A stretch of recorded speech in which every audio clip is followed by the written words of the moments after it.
Welcome back to our little channel. My name is Manti, and today I'm going to be showing you another T11 that I just recently finally grinded out. This is going to be my 7th Tier 11, and this is the Strv 107 valve. Now, in general, this tank is not much of an upgrade of the Strv 103B.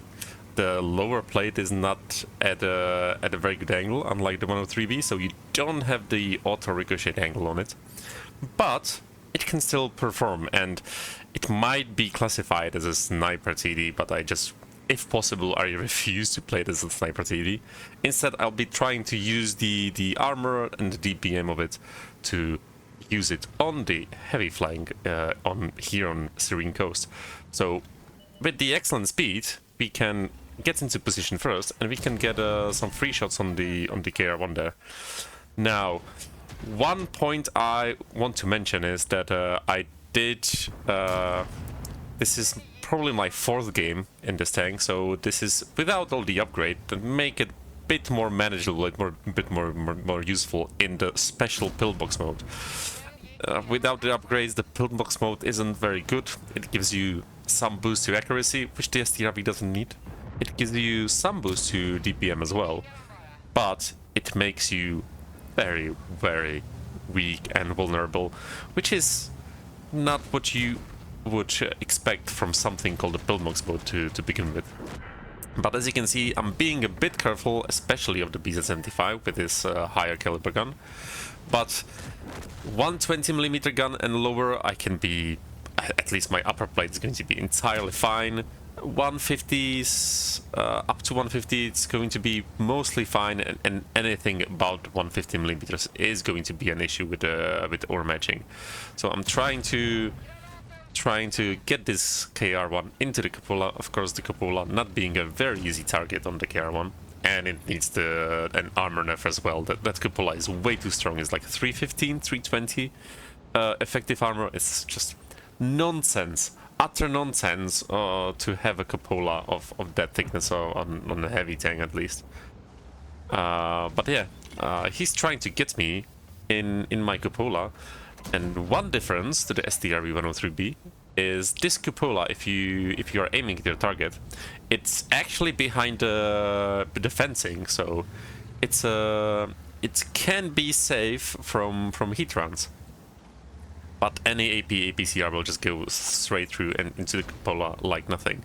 So again, the BZ-75, I'm not looking to get shot by him, if possible. But I'm willing to try against the KR1. As you can see, immediately after firing, I will also try... Unfortunate. I will also try to angle my tank upwards to hide my hull a little bit and to hide as much as possible behind my tank behind the fencing there. So this K1 is probably a bit unhappy about not being able to deal with me. Mr. Travis is there fighting, but I can see this BZ is waiting for me to pop up, and I don't want to give him the free shot, so I'm just gonna stay here. I'm just gonna chill, wait for him to get bored, and try to play the game a little bit later. So most likely unspotted here as well, so I'll wait for him. I'll try to get one of his parts of his eyebrow there, and yeah, he made a mistake there. Of course I can reload faster than he can. I mean, 5.1 seconds in the siege mode, and lower than that in the pillbox mode is great. So far 2000 damage, nothing too flashy. But then again, I am technically a sniper TD playing in the heavy flank, so for a sniper TD, this is pretty okay. This is good. So here with the turbo, that in my opinion is absolutely mandatory on the STRVs, I can creep forward in the siege mode, and I can put 2 into the BZ-75 before he reloads another shot. So a trait good enough. And now that the BZ has other issues to worry about, I can put another one into him. Not quite. 13 or maybe 14 degrees of compression just wasn't enough. So let's try to move around. There's a TV back there. I don't think I can do this fast enough. And as you can see, the terrain was also not agreeing with me. But I want to help my heavies, so I'm going to be pretty aggressive about things.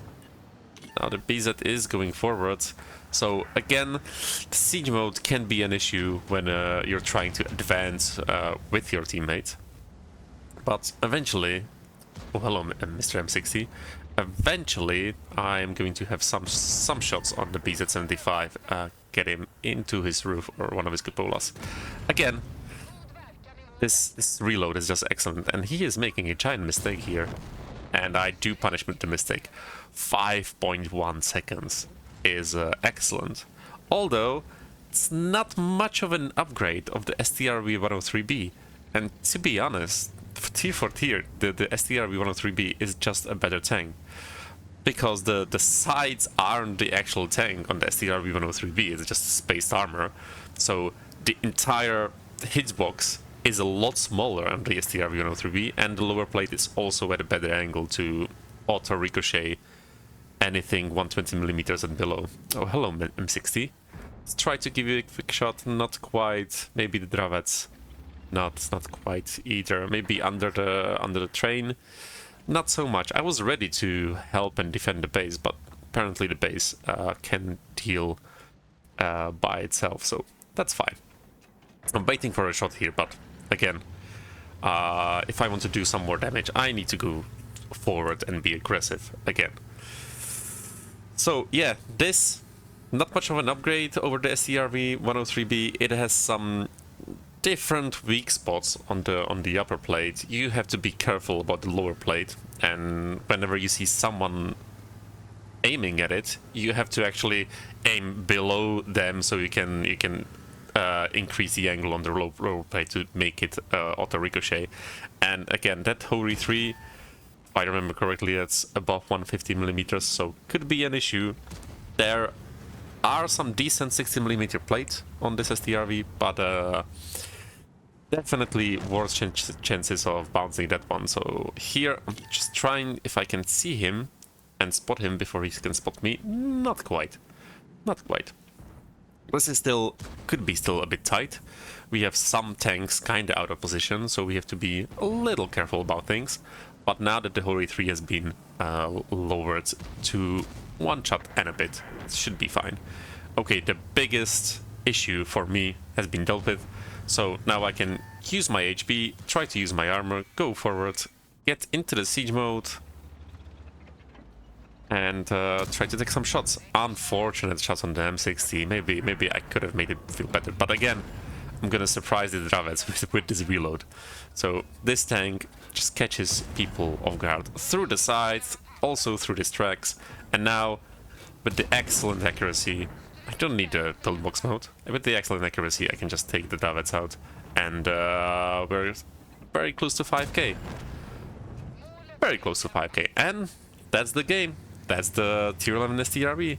So we can quickly look at the stats. So this was a surprising ace tanker because it's not even 5,000 damage. But again, I was close to the enemies. I spotted probably all of the damage for myself. A little bit of assist there as well, 3 kills. So this is enough for an ace. That was the wrong button. 1,245 XP. Mr. Dravets from my team, absolute beast of a tank, got even more XP than me. And yeah, this is all from me. So yeah, take care. Bye.